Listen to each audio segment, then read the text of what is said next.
we're going to show you how to install and remove a soft close drawer. This is what the bottom of a soft close drawer looks like. We already pulled these things out.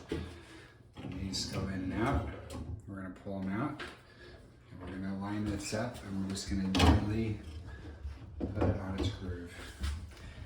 And then what we're going to do is we're going to just pull this, slide this in. Make sure that we're both going in. You really hear it snap if you look on the underneath side, underneath here. Gonna come to here, and it clips.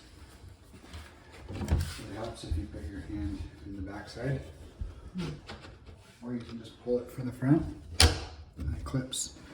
And then all you do to free it is you just push. You're gonna take the drawer out. You just pull this, so you clip it, and then pull it out. So if we're gonna put it back in, we're just gonna hold it, clip it,